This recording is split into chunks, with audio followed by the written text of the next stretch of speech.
Enhance your experience by becoming a supporting member. Gain access to unseen videos and video requests. 3-day free trial by visiting zionmembership.com. Humans, empaths, this narcissist involved in your life, when they first met you, they knew what you was worth, right? They could see it in you. They also could see the ways they could exploit you, etc. But they saw you were different from the rest, you know, and it's not that because they're unappreciative in nature, but they idolized you for what you possessed and the person that you were and how you were different. But the thing is as time progresses and you're in their life and they finally seal the deal, they get complacent, you know, they get used to you being around, you know, and this can lead them to making drastic decisions, cutting you off, you know, discarding you, going off with other suppliers, you know, devaluing you, not giving you the props you deserve, getting sadistic pleasures and gaslighting you, you know, abusing you. And that initial feeling that you gave them starts to fade when the relationship's playing out, that is, right? When the relationship's playing out, when you're still involved in each other's company, okay? But for whichever reason the relationship ended, if you let them feel your absence, you have to understand that absence is one of the most powerful things in the relationship dynamic, and absence makes the heart grow fonder. You see, if you let them really feel your absence, you know, you don't, you know, if you don't text them, you don't communicate with them, you don't, you know, the relationship comes to an end and you say, okay, so be it, you know, get on with your life. You don't beg for them back, you don't plead for their attention, you know, as hard as that may be, because you would have liked to have some sort of closure and some sort of, you know, adult conversation about the ending of the relationship. You need to part ways with that, because you're never going to get that with a narcissist involved in your life.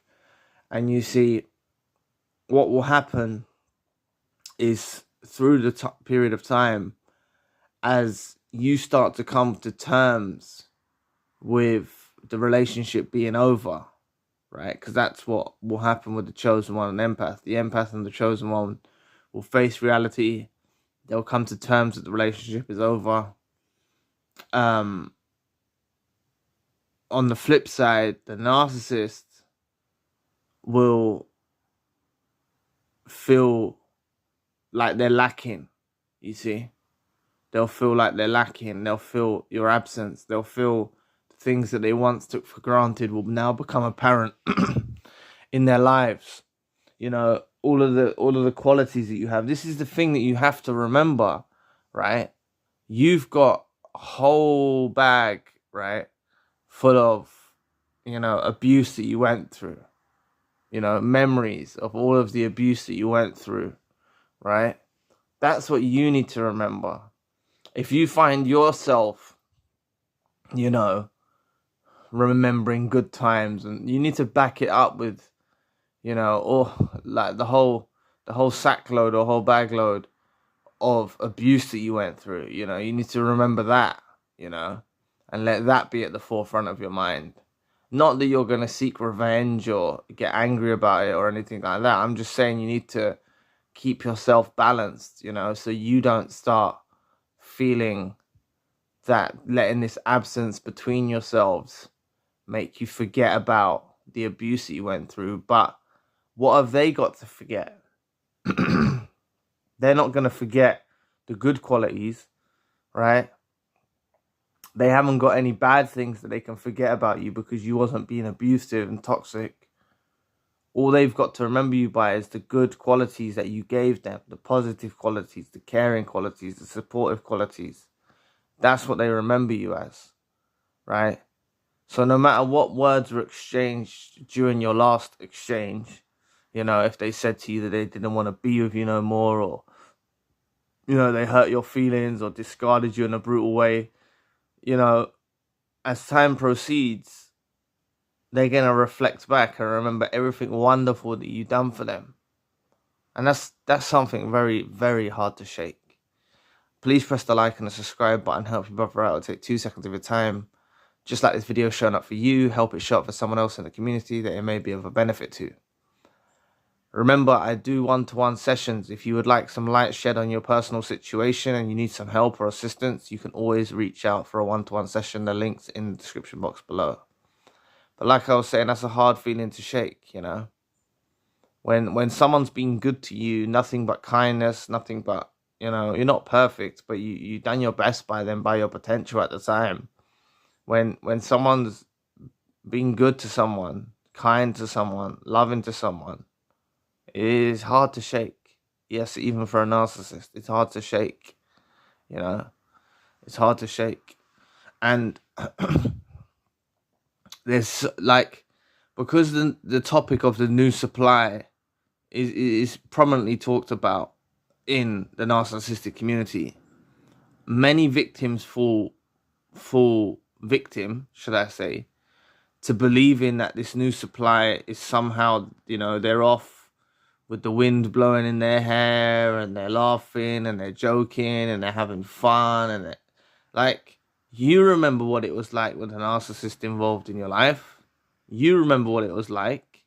You know, they made days miserable. They used to cause drama and chaos, you know. You know, there was always starting some problem, some issue. They do this same thing with the new supply. And the thing is about this is the new supply will do this back to them as well. The difference was with you. Sorry, my chest.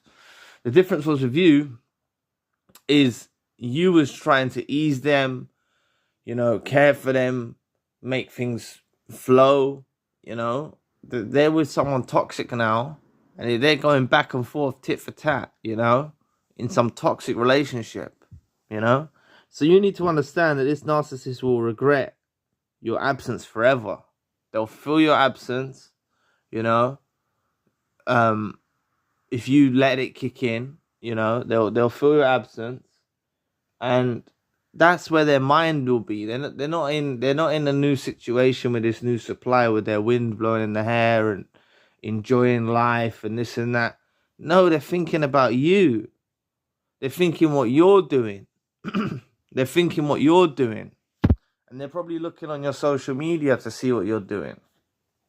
Right? Or trying to find out from associates of yours of what you're doing. You know, or if you're not on social media and there's no associates, they might be Googling your name. You know, or there's websites that you can find out information about people, where they're living, things like that.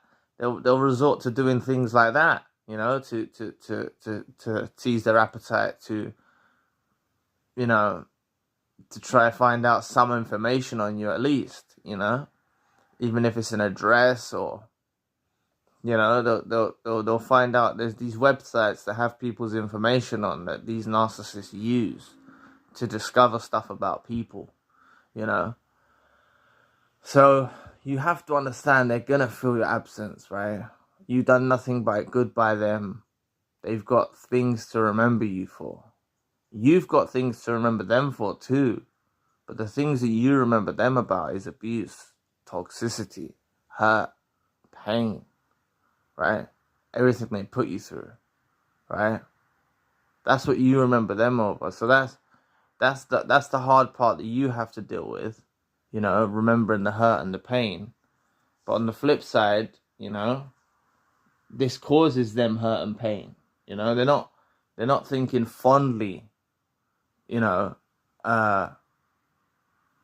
absence makes the heart grow fonder, but they're not, you know, it makes them grow fonder towards you, but they're not happy when they're thinking of these memories. You know, they're not like, oh, that was a wonderful time. Yeah, let me just put that to a side. They were so good to me. Yeah, let me just forget about that and build a new supply. No, you know, this makes them the inability to connect to the new supply. This causes them problems with the new supply, you know, because of the things that you used to do for them, just in your natural essence of who you are as a chosen one and an empath. and they realize they're not getting this out there in the world with these new suppliers. They're not getting that same style of treatment. They're not getting treated the same way. They're not getting supported the same way. They're not getting loved the same way, you know? So honestly, this narcissist will regret losing your absence forever. Forever.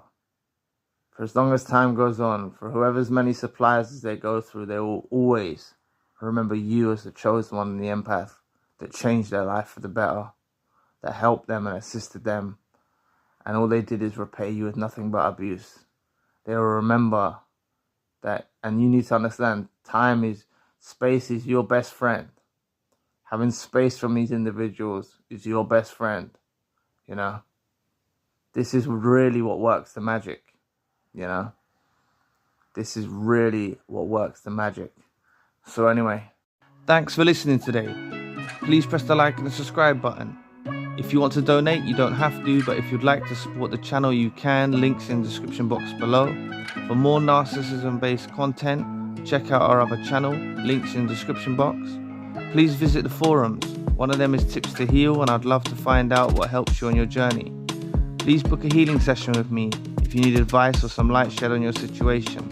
The Empath monthly group meeting is coming up at the end of the month. Limited space is available. There's a WhatsApp group for survivors to stay in touch. I'm also doing email consultations if you need a plan of action. The links for all I've mentioned are in the description box below. If you'd like to know more about your silence after the disrespect is killing them, click this video here. So anyway, I'll be back with another video soon. Peace.